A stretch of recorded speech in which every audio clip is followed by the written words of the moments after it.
ಬಂಧನಕ್ಕೆ ಒಳಗಾಗಿರ್ತಕ್ಕಂಥ ವಿಕ್ರಮ್ ಸಿಂಹ ಹಾಸನದಲ್ಲಿ full drill. Vikram ಸಿಂಹ ಅವರಿಗೆ ಗೆಂಡೆಕಟ್ಟೆ ಅರಣ್ಯ ಪ್ರದೇಶದ ಅರಣ್ಯ ಇಲಾಖೆ ಗೆಸ್ಟ್ ಹೌಸ್ನಲ್ಲಿ ವಿಚಾರಣೆ.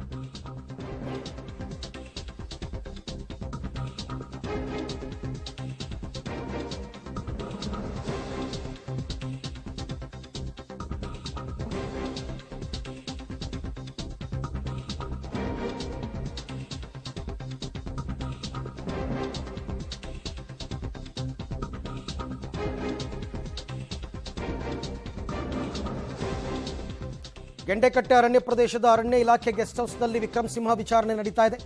ಇಂದು ವಿಚಾರಣೆಯ ಬಳಿಕ ಸ್ಥಳ ಮಹಜರ್ ಕೂಡ ಮಾಡುವ ಸಾಧ್ಯತೆ ಇದೆ. ಸ್ಥಳ ಮಹಜರ್ ಬಳಿಕ ಮೆಡಿಕಲ್ ಚೆಕಪ್ ಮಾಡ್ತಾರೆ. ಬಳಿಕ ನ್ಯಾಯಾಧೀಶರ ಎದುರು ಹಾಜರುಪಡಿಸತಕ್ಕಂಥ ಸಾಧ್ಯತೆ ಇದೆ. ಇವತ್ತು ಕೋರ್ಟ್ಗೆ ರಜೆ, ಹಾಗಾಗಿ ಬೇಲೂರು ಅಥವಾ ಹಾಸನ ಜಡ್ಜ್ ಮನೆಗೆ ಕರ್ಕೊಂಡು ಹೋಗ್ತಾರೆ, ಅಲ್ಲೇ ಹಾಜರುಪಡಿಸ್ತಾರೆ. ಗೆಂಡೆಕಟ್ಟೆಗೆ ಸಾರ್ವಜನಿಕರಿಗೆ ಪ್ರವೇಶವನ್ನು ನಿರ್ಬಂಧಿಸಿದ್ದಾರೆ ಪೊಲೀಸ್ ಇಲಾಖೆಯವರು. ಬೆಳಿಗ್ಗೆ ವಾಕ್ ಮಾಡೋದಕ್ಕೆ ಬಂದವ್ರನ್ನ ಕೂಡ ವಾಪಸ್ ಕಳಿಸಿದ್ದಾರೆ ಪೊಲೀಸರು. ಅಂದರೆ ಅಲ್ಲಿ ಸ್ಥಳ ಮಹಜರ್ ಆಗಬೇಕಲ್ಲ, ಯಾಕೆಂದರೆ ಈಗ ಮರಗಳನ್ನು ಕಡಿದಿದ್ದಾರೆ, ಅದಂತೂ ನಿಜ. ದೃಶ್ಯದಲ್ಲೇ ತಾವೀಗ ನೋಡ್ತಾ ಇದ್ದೀರಾ. ಪ್ರತಾಪ್ ಸಿಂಹ ಅವರ ವಾದ, ಈ ಜಾಗಕ್ಕೂ ನನ್ನ ತಮ್ಮನಿಗೂ ಸಂಬಂಧ ಇಲ್ಲ. ಹೌದು, ಶುಂಠಿ ಬೆಳೆಯೋದಕ್ಕೆ ಅಗ್ರಿಮೆಂಟ್ ಮಾಡಿಸ್ಕೊಂಡಿದ್ದಾರೆ, ಆದರೆ ಅಗ್ರಿಮೆಂಟ್ ಶುರುವಾಗದೆ ಜನವರಿ 24ನೇ ತಾರೀಕಿಂದ. ಹಾಗಾಗಿ ಸದ್ಯಕ್ಕೆ FIR ಯಾರ ಮೇಲಾಗಿದೆ ಅವ್ರನ್ನ ಅರೆಸ್ಟ್ ಮಾಡಿ, ನನ್ನ ಮಗನ ಅರೆಸ್ಟ್ ಮಾಡೋ ಅವಶ್ಯಕತೆಯೇ ಇಲ್ಲ. ಇದು ರಾಜಕೀಯವಾಗಿ ದ್ವೇಷವನ್ನು ಮಾಡ್ತಾ ಇದ್ದಾರೆ ಮುಖ್ಯಮಂತ್ರಿಗಳು.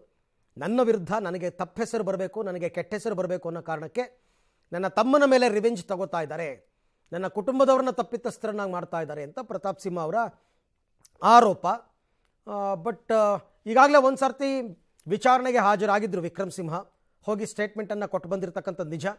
ಬಟ್ ನಿನ್ನೆ ಬೆಂಗಳೂರಿನಲ್ಲಿ ಅವ್ರನ್ನ ಅರೆಸ್ಟ್ ಮಾಡಲಾಯಿತು, ಹಾಸನಕ್ಕೆ ಕರ್ಕೊಂಡು ಹೋಗಿದ್ದಾರೆ.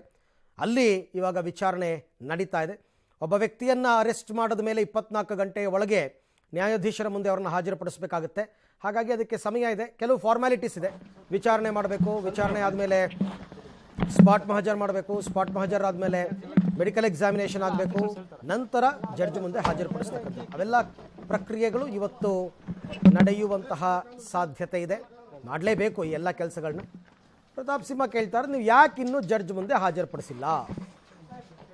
ಅವರು ಮಾಡ್ತೀವಿ ಅಂತಿದ್ದಾರೆ ಅಂತ. ಓಕೆ, ಈ ಬಗ್ಗೆ ಮತ್ತಷ್ಟು ಮಾಹಿತಿ ನನ್ನ ಕೊಲೀಗ್ ಶಶಿಧರ್ ಅವರಿಂದ ಪಡಿತಾ ಹೋಗೋಣ. ಶಶಿಧರ್, ಈಗ ಪ್ರಸ್ತುತ ವಿಕ್ರಮ್ ಸಿಂಹ ಅವ್ರನ್ನ ಎಲ್ಲಿಟ್ಟು ವಿಚಾರಣೆ ಮಾಡ್ತಾ ಇದ್ದಾರೆ, ಇವತ್ತಿನ ಏನೇನು ಪ್ರೊಸೀಜರ್ಸ್ಗಳಿದೆ?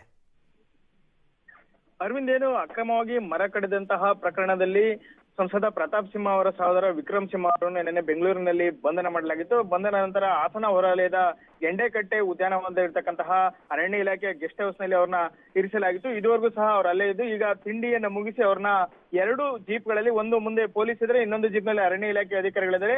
ಅರಣ್ಯ ಇಲಾಖೆ ಅಧಿಕಾರಿಗಳ ಜೊತೆಯಲ್ಲಿ ಅವ್ರನ್ನ ಮೆಡಿಕಲ್ ಟೆಸ್ಟ್ಗೆ ಈಗ ಕರ್ಕೊಂಡು ಹೋಗ್ತಾ ಇರ್ತಕ್ಕಂಥದ್ದು.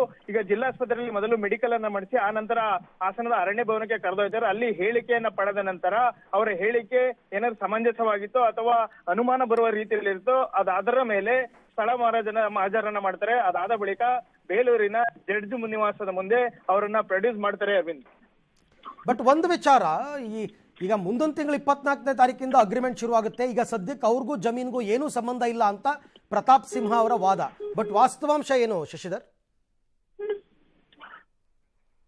ಓಕೆ, ಸಂಪರ್ಕ ಸಾಧ್ಯ ಆಗಿಲ್ಲ. ನೋಡೋಣ ಏನಾಗುತ್ತೆ ಅಂತಂದ್ಬಿಟ್ಟು. ಈಗಾಗಲೇ ಪ್ರತಾಪ್ ಸಿಂಹ ಅವರ ವಾದ ಸರಿನೋ ತಪ್ಪೋ, ಬಟ್ FIR ಆಗದೇನೆ ಅರೆಸ್ಟ್ ಮಾಡೋ ಹಾಗಿಲ್ಲ ಅಂತಕ್ಕಂಥ ವಾದ ತಪ್ಪು.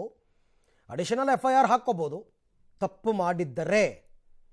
ಬಟ್ ಪ್ರತಾಪ್ ಸಿಂಹ ಹೇಳೋ ಪ್ರಕಾರ ಆತನಿಗೂ ಜಮೀನಿಗೂ ಸಂಬಂಧನೇ ಇಲ್ಲ ಅನ್ನೋದೇ ಆದರೆ ಆಗ ಅವರು ಪ್ರಕರಣದಿಂದ ಬಚಾವಾಗಬಹುದು. ಇಲ್ಲ ಅಂದರೆ ಶಿಕ್ಷೆಯನ್ನು ಎದುರಿಸಬೇಕಾಗುತ್ತೆ. ಯಾಕೆಂದರೆ ಅರಣ್ಯ ಇಲಾಖೆಯ ಅನುಮತಿಯನ್ನು ಪಡೆಯದೆ ಮರಗಳನ್ನು ಕಡಿದಿದ್ದು ಅಕ್ಷಮ್ಯ ಅಪರಾಧ. ಜೊತೆಗೆ ಇವರು ಆ ಜಮೀನಲ್ಲದೇ ಅಕ್ಕಪಕ್ಕದ ಗೌರ್ನಮೆಂಟ್ ಸರ್ಕಾರಿ ಗೋಮಾಳದಲ್ಲಿರ್ತಕ್ಕಂಥ ಮರಗಳನ್ನು ಕೂಡ ಕಡಿದಿದ್ದಾರಂತೆ. ಯಾವುದೋ ತೇಗದ ಮರ, ಹೆಬ್ಬಲಸು, ಬೇವಿನ ಮರ, ಇದೆಲ್ಲ ಇದೆ.